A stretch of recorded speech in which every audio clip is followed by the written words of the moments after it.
नमो नारायण, जय महाकाल, जय मां बगलामुखी। सभी मेरे दर्शकों का बहुत बहुत स्वागत है।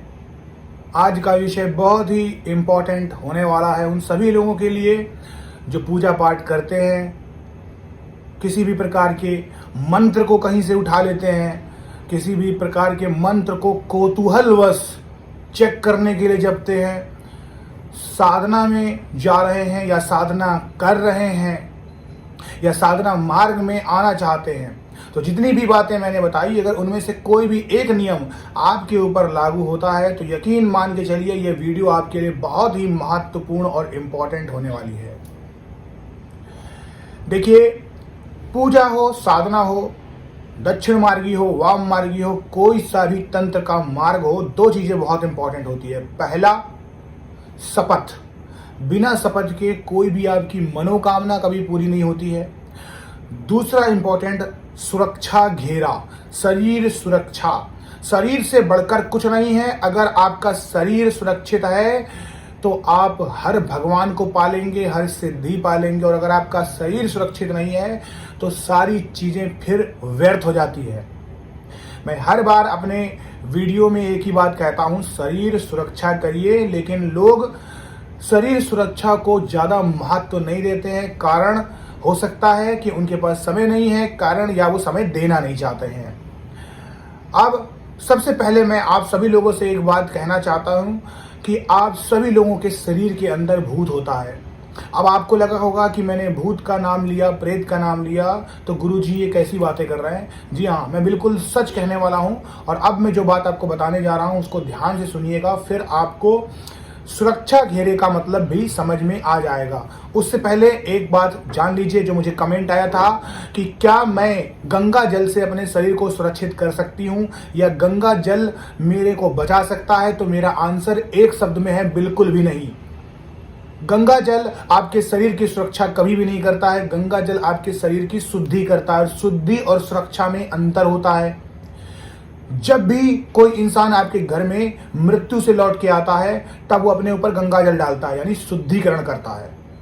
जब इंसान अपने घर में यानी आपके घर में किसी की अकाल मृत्यु हो जाए तब भी वहां पर गंगा जल छिड़का जाता है। कोई भी पंडित पुजारी जब बैठता है, पूजा पाठ करता है, उसकी कोई मनोकामना नहीं होती है, किसी भी चीज की पूजा पाठ आपके घर में कर रहा, हवन कर रहा, तो उस जगह का शुद्धिकरण करता है, तो भी गंगा जल आप छिड़क सकते हैं। अगर आपने नहाया नहीं है, यानी अपने आप को शुद्धि करने के हाथ मुंह धोए, तो गंगा जल डाल लीजिए तो भी आप शुद्ध हो जाते हैं।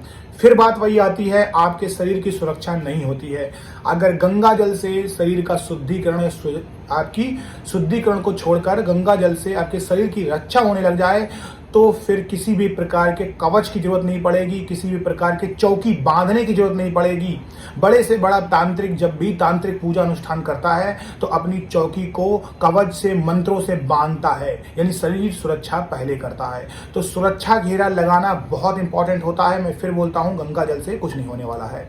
टॉपिक की ओर बढ़ते हुए अब बात करते हैं कि आपके शरीर में भूत होता है। जी हाँ, देखिए, हर इंसान के शरीर में देवता भी होते हैं, भूत भी होते हैं। हमारा शरीर 5 तत्वों से मिलकर बना है, लेकिन जब हम अच्छे काम करते हैं और अगर आपका आचरण अच्छा है तो ये जो भूत नाम की प्रकृति होती है, जो दानव तत्व होता है, वो दबा रहता है। लेकिन जैसे ही हम गलत सोचते हैं, गलत तरफ जाते हैं, इलिसिट एक्टिविटीज करते हैं, मदिरा मदपान करते हैं, मांस खाते हैं, तो ऑटोमेटिक ये दानव तत्व ऊपर हो जाता है और देवता तत्व दब जाता है। यानी तत्व आपके अंदर दोनों हैं, आपको कौन सा चाहिए है वो आपके ऊपर है। अब देखिए, एक और बात को समझिए इस तरीके से कि आपने देखा होगा कोई इंसान बहुत पूजा पाठ करता है, सडन में कुछ भी उसके साथ गलत हुआ, उसने तुरंत पूजा पाठ को छोड़ दिया, भगवान को कोसना स्टार्ट कर दिया, मूर्तियां सब तोड़ डाली हैं और गलत एक्टिविटी के चला गया। यानी क्षण भर का सेकंड होता है सोचने में। और कोई इंसान कोई भी पूजा पाठ नहीं करता, एकदम से उसके दिमाग में आया कि आज से मैं अध्यात्म की तरफ जाऊंगा, यानी आप समझे, यानी पूरा दिमाग का खेल है। एक सेकंड में इंसान दानव बन सकता है और एक सेकंड में ही इंसान अच्छा बन सकता है। जितने भी सारे गलत काम होते हैं, जो इंसान किसी भी प्रकार से कोर्ट का दंड पाता है, न्यायालय का दंड पाता है, आप देखेंगे क्षणिक में ही उनकी जिंदगी बदली है। तो आप समझ गए कि हर इंसान के अंदर दानव तत्व होता है। और जब भी हम पूजा पाठ करते हैं तो हमारे अंदर बहुत सारी चीजें चलती हैं। जैसे क्या मुझे पूजा का फल मिलेगा? क्या मेरी मनोकामना भगवान सुनेंगे? क्या मैं अमीर बनूंगा? क्या मुझे सिद्धियां मिलेंगी? क्या मेरे ऊपर सवारी आएंगी? क्या मैं ये मंत्र सही कर रहा हूं? क्या गुरु ने मुझे ये दीक्षा सही दी है? कहीं मेरे पैसे बर्बाद तो नहीं हो गए? कहीं मेरे पैसे चले तो नहीं गए? क्या मैं अपना समय तो व्यर्थ नहीं कर रहा हूं? क्या भगवान इस दुनिया में हैं? क्या भगवान का अस्तित्व है? कोई खेल रहा होगा, दोस्त बुला रहे होंगे, मुझे ये काम होगा, अलाना फलाना ठिकाना, बहुत सारे दिमाग में ख्याल चलते रहते हैं। और दिमाग क्या है? ये मन का प्रतीक है। सबसे पहले अगर आपका चंद्रमा स्ट्रांग है तो ही इंसान साधना में विजय पाता है। जो भी इंसान 5 से 7 मिनट की वीडियो स्किप करके चला जाता है, पूरी सुन नहीं पाता, उसके अंदर धैर्य नहीं, उसके लिए साधना कभी बनी ही नहीं है। क्योंकि साधना धैर्य मांगती है और धैर्य कारक है चंद्रमा का। जिस इंसान का मन चंचल है वो कभी भी साधना में विजय नहीं प्राप्त कर सकता है। साधना में कलत करत अभ्यास से जड़मति होती सुजान, अभ्यास से ही आगे बढ़ा जाता है। धीरे धीरे सिद्धियां मिलती हैं, कभी भी हथेली पर सरसों नहीं उगती है।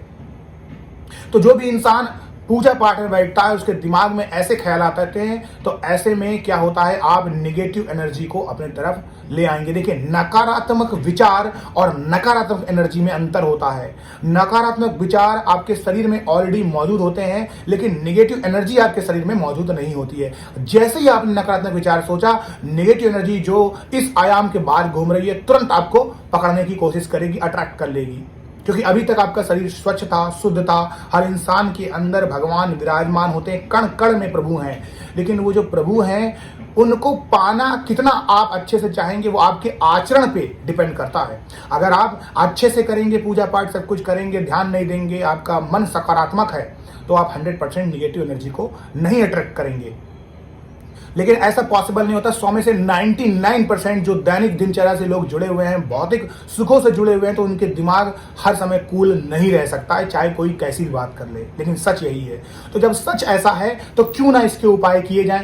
क्यों हम ऐसा चाहेंगे कि हम कोई भी मंत्र कर रहे हैं, चाहे हम पूजा पाठ ही क्यों ना कर रहे हों, तो निगेटिव एनर्जी हमको घेर ले। तो इससे अच्छा है शरीर की सुरक्षा की जाए, वरना सवारी और जितनी भी चीजें हैं वो बाद की बात है, धरी की धरी रह जाएंगी और आप निगेटिव एनर्जी के गिरफ्त में हो जाएंगे। और एक बार अगर आप नेगेटिव एनर्जी की गिरफ्त में हो गए, फिर आप कितने भी मंत्र जाप कर लें कभी भी फलित नहीं होगा, क्योंकि आपका दिमाग चेंज हो जाएगा। आप मंत्र जाप की तरफ, पूजा की तरफ जाएंगे नहीं, सोचेंगे नहीं, और आपके अंदर नकारात्मक ऊर्जा भर जाएगी। तो सबसे पहला नियम है कि जिनके अंदर बहुत ज्यादा नकारात्मक ऊर्जा भरी हुई है और पूजा पाठ में अपना मन नहीं लगा पाते, तो उनके लिए काले हकीक की माला सर्वोत्तम होती है, जिसे हम ब्लैक अगेट बोलते हैं, AGATE। आप गूगल पे सर्च मार सकते हैं। काले पत्थर की हकीक की माला होती है। ऐसे लोग काले पत्थर से करेंगे तो ये निगेटिव एनर्जी को ब्लॉक कर देता है, अंदर सकारात्मक एनर्जी आएगी, निगेटिव एनर्जी आ नहीं पाएगी। तो फिलहाल के लिए इससे करें, जब आपके अंदर अच्छे विचार आए फिर रुद्राक्ष की माला से करें, पहला नियम। दूसरा नियम अपने आप को बचाने का, हनुमान चालीसा को एक बार बैठ के 2 से 3 घंटे में 100 बार जाप कर लीजिए। जो 7 बार पाठ करे कोई, यहां पर 7 बार का निर्णय नहीं है, 100 बार करना होगा। 100 बार इस पाठ को करके शुद्ध कर लीजिए मंगलवार के दिन, और हो सके बजरंग बली के यानी मंगल की ही अगर होरा से आप स्टार्ट करते हैं, फिर फर्क नहीं पड़ता कौन सा होरा आ जाए, करते हैं और शुद्ध हो जाता। उसके बाद जब भी आप बैठे, अपने सामने एक लोटा रखिए, उसमें पानी भर के रखिए और एक बार सिर्फ हनुमान चालीसा पढ़िए और लोटे में उस चाकू को डुबाइए और ऐसे अपने आसपास घेरा खींच दीजिए। अब आप सुरक्षित हो चुके हैं। अब कुछ भी आप कर लें, एटलीस्ट आप बचे रहेंगे। चाहे भले नकारात्मक ऊर्जा बाहर कितनी भी भड़बड़ाए खड़बड़ाए, कोई फर्क नहीं पड़ता, आप ध्यान मत दीजिएगा। तो ये 2 तरीके हैं। तीसरा तरीका मैंने अपने एक उसमें बताया हुआ है कि क्रोध भैरव।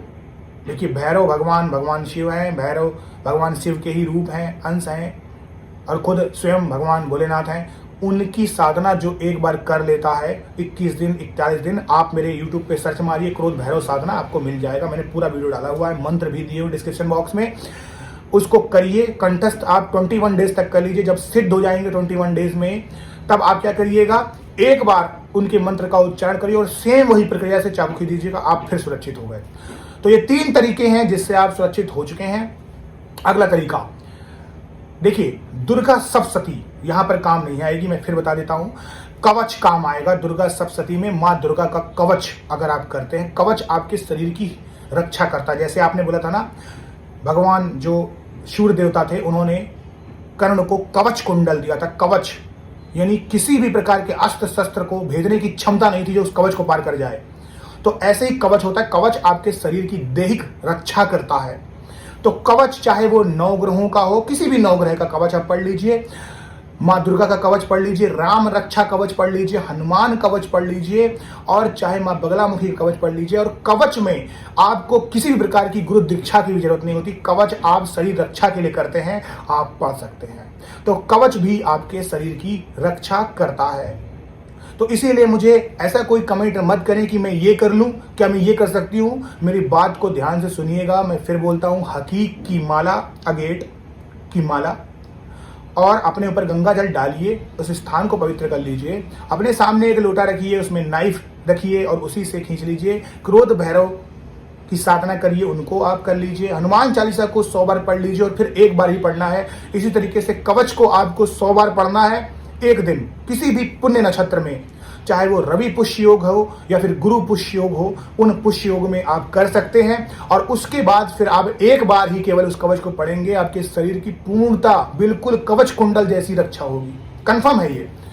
तो यही काम करिए, क्योंकि जब भी आप कोई भी साधना करते हैं तो नकारात्मक ऊर्जा आपकी इर्द गिर्द ही होती है। अब याद करिएगा, आपके आयाम के इर्द गिर्द वो ऊर्जा है, घूमती रहती है, टहलती रहती है। वो तो चाहती है कि आप कोई गलती करें और खट से वो आपके शरीर में कब्जा करे, क्योंकि नकारात्मक चीजें ज्यादा है। और दैनिक चीजों में भी हम नकारात्मक चीजें हर बार सोचते हैं। कोई भी ऐसा इंसान नहीं होगा जो हमेशा सकारात्मक ही सोच रहा हो। हर इंसान अगर इस कलयुग से जुड़ा हुआ है, इस भौतिक चीजों से जुड़ा हुआ है, तो नकारात्मक विचार आने तय हैं। तो स्वस्थ रहिए, खुश रहिए और सही तरीके से अपने आप को प्रोटेक्ट करिए, तब ही आगे आप सारे कार्यक्रम कर पाएंगे। ये चीज सबसे इंपॉर्टेंट है। शरीर स्वस्थ, सब कुछ स्वस्थ, जिंदगी आपकी सफल हो।